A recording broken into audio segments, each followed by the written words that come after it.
Governor Wallace is now walking away from the door, apparently capitulating now in his battle against the United States government to prevent two Negro students from entering the previously all-white University of Alabama. My first major assignment for CBS News as a beginning CBS News correspondent was to cover the early stages of the civil rights movement as a whole, primarily centered in the Deep South.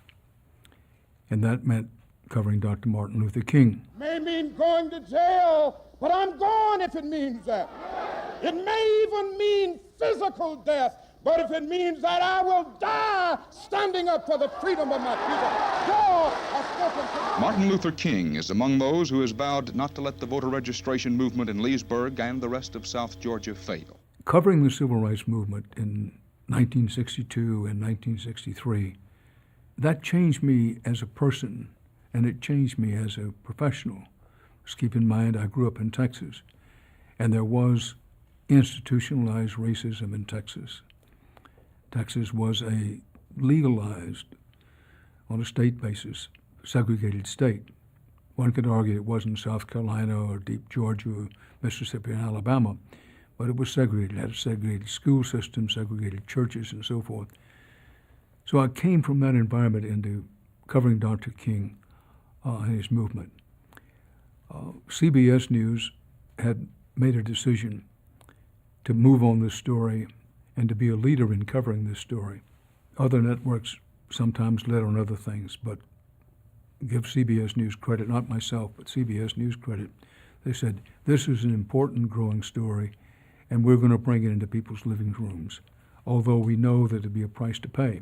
And the price to pay for CBS was that when we began covering day in, day out, and putting on first the CBS Evening News with Douglas Edwards, and then after Doug Edwards, the CBS Evening News with Walter Cronkite, we began putting on what Dr. King was doing and what others were doing in relation to his activities. A lot of stations, and I mean a lot of stations, began to complain. And people began to complain, not only in the South, but in some other places, calling CBS the, quote, colored broadcasting system or the communist broadcasting system.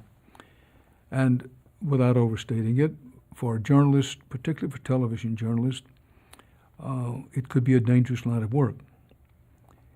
Newspaper reporters, such as the great Claude Sitton, who did breakthrough Pulitzer Prize-winning work for the New York Times, newspaper reporters could put their notebooks in their pocket, put their pencil away, and in a way sort of fade into a crowd.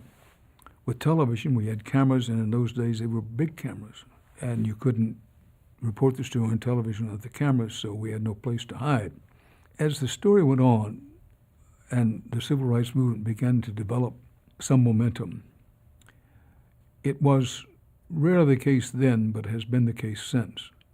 Television brought into people's living rooms the undeniable evidence of the unfairness, the uncivility, yes, in some cases, the savagery and bestiality of segregation. You couldn't deny it once you'd seen it with your own eyes. And there was another effect, which is less often noted, of television bringing the civil rights movement and the civil rights disputes of the time into the open, that in many African American communities and homes, that people didn't realize two things. One, even some of them in the South, didn't realize how bad it was with lynchings, Ku Klux Klan, intimidation and violence, such things. And particularly African Americans in other parts of the country outside the South, say in the Pacific Northwest, would say to themselves, I never realized how bad, how really awful it is until they saw it on television. And then one more thing is that television had brought into the living rooms of many African Americans not just the reality of segregation, but the work of Dr. King, that those who had doubted him when he first started his phase of the movement began to say, well, I may not agree with him completely, but he has guts, he has courage, and the nonviolent way of standing up to the inequalities and misuse of power is the way to go. All of those things came together because of television coverage.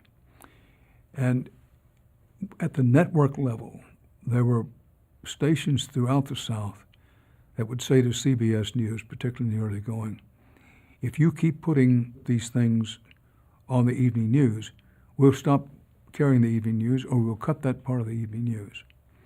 And many of them did. And many of them, when a CBS correspondent, including myself, sometimes come to the territory, just say, don't come to our station. But furthermore, some of them went as far as saying, if you, CBS, continue to cover the civil rights movement in the way you're doing, we're going to change our affiliation. We're an affiliated station. We're going to change our affiliation to NBC or to ABC or to Independent. And here's where, when I say quality television integrity requires owners and publishers who have guts. The owner of CBS News at that time, seeing news as a public service, said to them, if you feel that strongly about it, do it. But let us tell you one thing.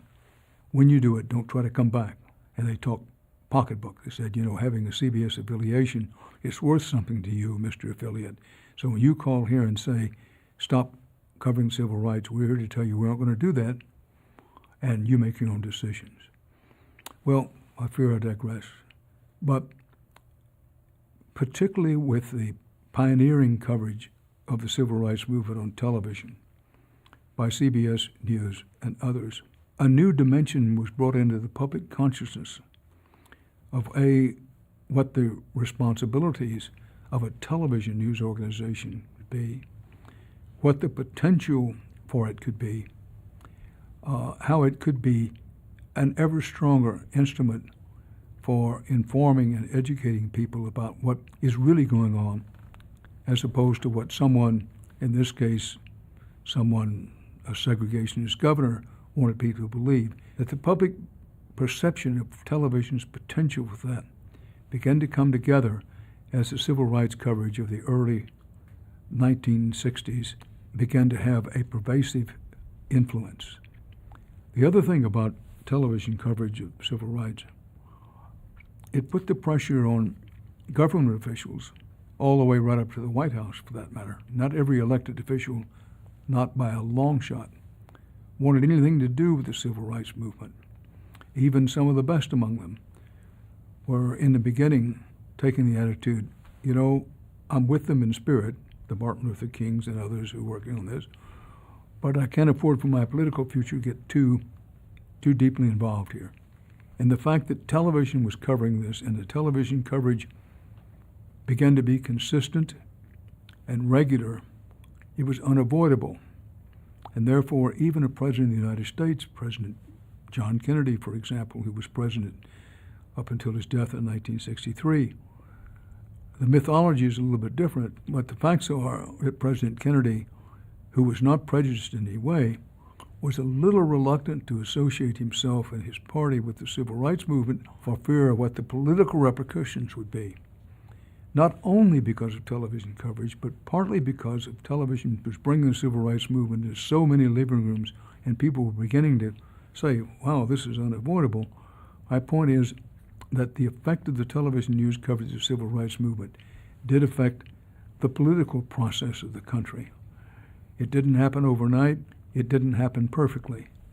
But it was a major factor in whatever gains there were from the early 1960s civil rights movement.